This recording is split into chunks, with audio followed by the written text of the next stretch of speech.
Hey, what's up, guys? This is Benny Ricciardi with rotocurve.com, and I'm here with our DraftKings Major League Baseball video for Thursday, April 7th. Now, it's a small slate today, and it's actually split in half. There are 4 early games and 4 late games tonight. That's all we have for today in MLB.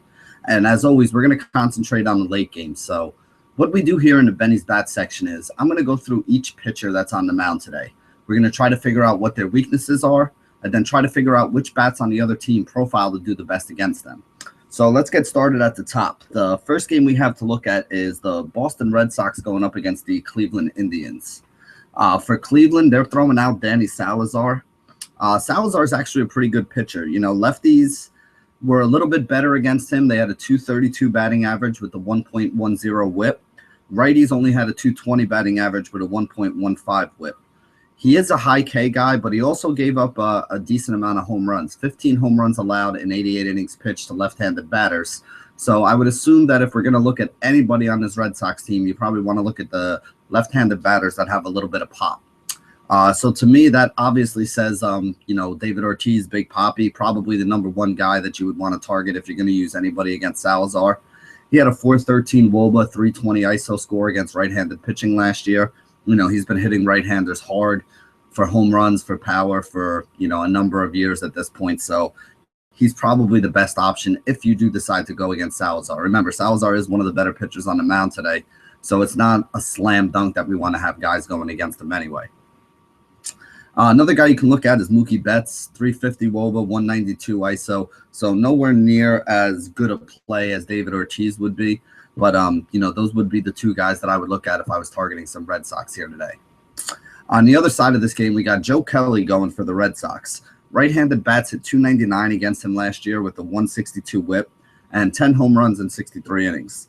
Left-handed bats weren't bad either at a 254 batting average with a 1.29 whip. Now, the problem that I have is you look at this Cleveland team, and this is a pretty weak lineup. Sure, Jason Kipnis, probably their best hitter, 389 WOBA against right-handed pitching, 161 ISO score. So he's a solid option, although he's very expensive. Did not have a lot of home run power last year. Did have a lot of doubles, hit a lot of balls into the gap, but that's not going to pay off a, top price salary for him at second base. But of the other guys that you have available, I mean, let me read the list and you guys tell me who you would want to use here. You got Mike Napoli. Carlos Santana is okay. Marlon Byrd, okay. On top of that order, you got guys like Francisco Lindor and, Jose Ramirez. They're okay. So as you can see, I mean, Joe Kelly's not a pitcher that I'm really afraid of, but looking at this Cleveland lineup, there isn't really anybody that I really want to put into my lineups. Like I said, Kipnis is the guy that stands out most on the numbers. Santana's an interesting option, but anything beyond that, and I feel like you're just kind of reaching a little bit. Could Napoli have a good game batting cleanup or Bird batting 5th or 6th? Could Lindor and Ramirez on top of that order get a couple hits and score a couple runs? Yeah, all that stuff could happen, but there's nothing that's really standing out and screaming to me. You need to make sure you have these guys in your lineup. So the next game we're going to talk about here, Minnesota at Baltimore, a little bit of a better situation. We got Ubaldo Jimenez on the mound for the Baltimore Orioles. Right-handed bats hit 290 against them last year with a 152 whip. Left-handers went 226 and 121 against them, but they did have 13 home runs in 96 innings. Excuse me. So right-handers hit them a lot harder. Or I should say left-handers hit them for more power, but right-handers were the one that were getting on base and getting the average. So righty on righty is probably the way we want to look on this Twins team, and that screams Miguel Sano to me. 397, 273, and righty on righty same-handed matchups last year. He's probably the best player that they have. Looking at the rest of this Minnesota lineup, though, it's a pretty bad lineup, to be honest with you. You got Dozier on top, but he's usually better against lefties. You got Mauer, who really doesn't have much power at this point. He's basically just a singles hitter. And then behind Sano, you got, excuse me, Trevor Plouffe, Rosario, and Park. So that's 3 guys in the 4, 5, 6 spot who aren't really scaring anybody. So I think Ubaldo Jimenez is somebody that you can target against, but I don't really feel like there's a lot of bats on this Twins team either that you really want to target against them. None of these guys are really having great starts to the season. And honestly, it's not a lineup that scares you. So I don't think that they're capable, even in a good hitter's ballpark, of putting up a really big number today. Now, on the other side of the game, I do think Baltimore is capable of putting up a big number. You got Phil Hughes pitching for Minnesota. Left-handed bats hit 282 against him with 14 home runs in 83 innings. Right-handed bats hit 304 against him with 15 home runs in 72 innings. So you're talking about a guy who gave up 29 home runs in 155 innings of work last year, or just about one every 5 innings. Looking at that Baltimore team, I mean, there's a lot of guys that you can look at. Really like Chris Davis, 410 WOBA, 350 ISO score against against all right-handed pitching last year. You know, a weak right-handed pitcher that's home run prone is exactly what we want from him. Playing in Baltimore, Camden Yards, good hitters park. I mean, everything is looking in his favor today. He's probably going to be pretty highly owned, but I think it's definitely well-deserved. If you're playing on DraftKings, I like the fact that he's first base and outfield eligible. It does give you the flexibility to kind of move some things around and make sure you can fit him in your roster. Whenever we talk about Baltimore, always like Manny Machado as well. You know, same-handed matchup. Phil Hughes, 304 batting average with, 15 home runs in 72 innings to right-handed bats. Machado, 384, 232, 384 WOBA, 232 ISO number against right-handed pitching last year. One of those guys that hits well in righty-on-righty situations. He hits on top of the order, always gets that extra at-bat, got some speed. He can steal a base for you. You know, he could have a big game here today. I know he's getting kind of expensive. He's up around the 5K over on DraftKings. But this is one of those games where he could have a home run, a stolen base, and go 3 for 5 and, you know, put up 30 fantasy points. Sneaky option who I like here, too. If you're looking for a middle infielder, Jonathan Scoop, however you say his name, 379 WOBA, 262 ISO last year in against right-handed pitching. So he's a guy that has a little bit of pop, and he's also a guy that makes contact. He does hit towards the bottom of the order, but against a pitcher like Phil Hughes, who's very home run prone, this could be one of those games where, you know, Scope at a pretty cheap price winds up jacking one out of the park and helping you win a tournament today. So he's definitely somebody I want to have some exposure to when I'm looking at my tournament lineups. Next game we're going to talk about, we got Chicago Cubs going up against the Arizona Diamondbacks. John Lackey on the mound for the Cubs. Really the only thing you want to look at with Lackey, he struggles a little bit with left-handed bats. 271 batting average last year, 1.44 whip. So the guys who really stand out to me are guys like David Peralta. He's probably one of my favorite plays today in this game. Good hitters ballpark that they're in here in Arizona. Lackey struggles with lefties. Peralta was 397 WOBA, 228 ISO score against right-handed pitching last year. The other guy that I'm looking at from the left side is actually Jake Lamb. He had an injury in 2015. I know Mike Rathburn, who works with us over here at RotoCurve, was really high on this guy at the beginning of last season. He was talking to me about him. I wound up picking a guy up late in one of my season-long drafts. He came out on fire, was jacking out some home runs, getting some hits, hitting in the middle of that order, like in the 5 or 6 spot in that order. And then he had an injury and missed most of the season. I completely forgot about him until opening day or the second game of the year where he jacked out a home run, and I was like, oh, Jake Lamb, I remember that name from last year. The guy's a third baseman. He's got a lot of power. He's a young kid. You know, he makes contact, and he's hitting in the middle of that order behind guys like Goldie and, you know, Wellington Castillo and David Peralta.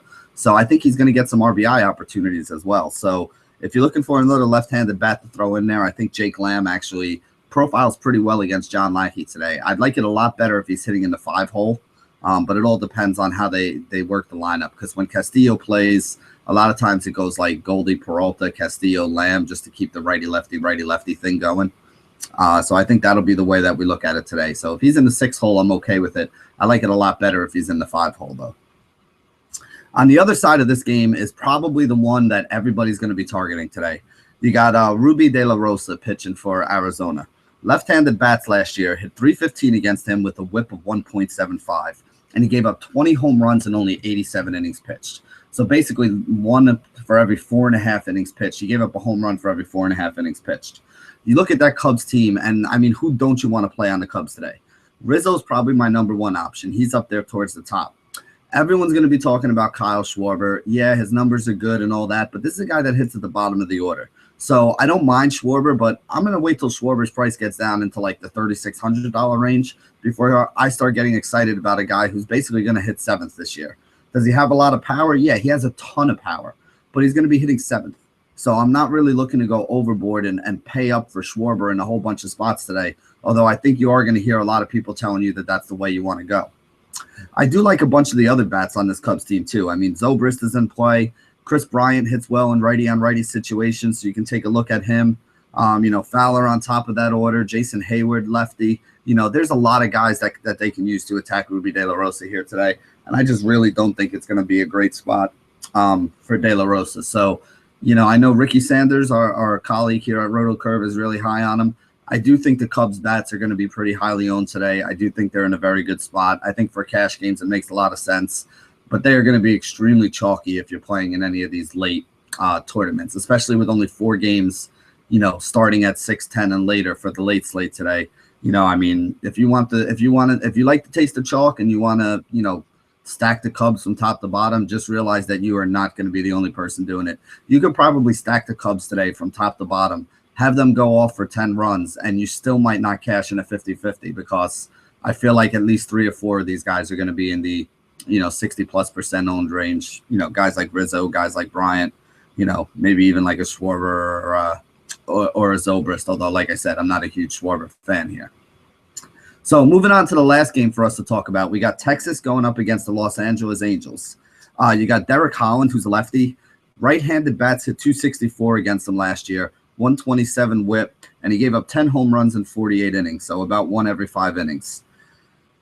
I tried really hard to find a whole bunch of guys on this Angels team that I like, and the only name that I keep coming up with is Mike Trout. 408 WOBA, 292 ISO, and I feel bad for this guy because he's in the middle of a very, very bad lineup.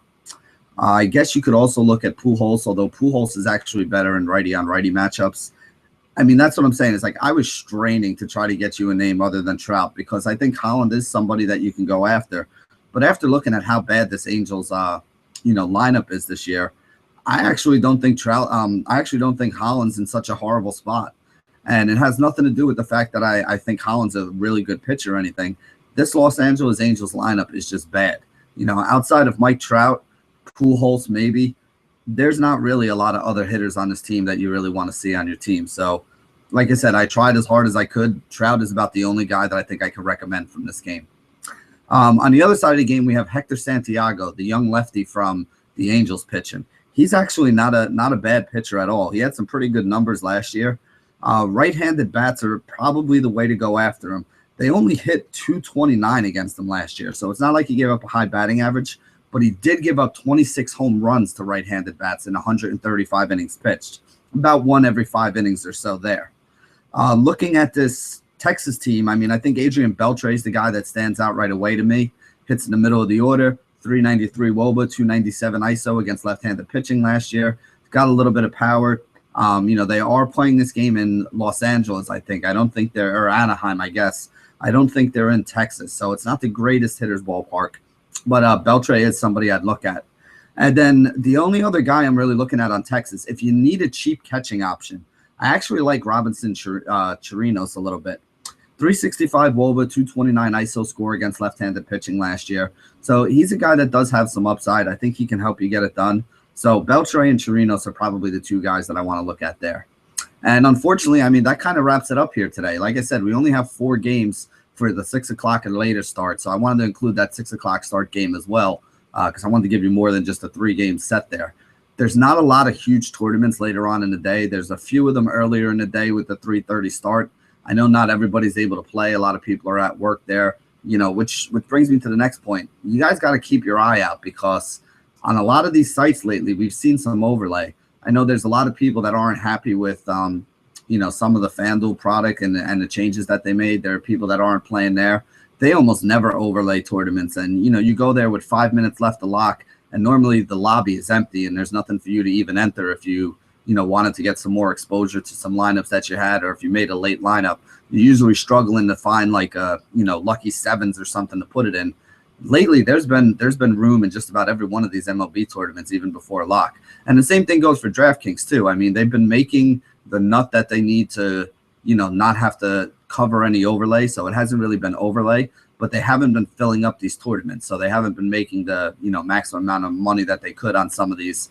We've seen a couple of them come up short, especially some of the satellites. If you were going after, Millie Maker tickets for today's golf action, if you were going after, tickets for, I forget what the one that they have up is there, like the payoff pitch or something like that. A lot of those have been overlaying, so you've been able to get some, get some tickets and, play it that way. So just keep an eye on it. If you do see some overlay, it's always a good idea to go ahead and attack it. Gives you a little bit of a better chance to cash, and also, a little bit of a lower takeout on it. So the lower the takeout and the more often you cash, the better your overall ROI is going to be. So that's our lesson for today and our little tip today to help you guys out. So as always, thank you for joining us here at rotocurve.com, and stay classy, DFS.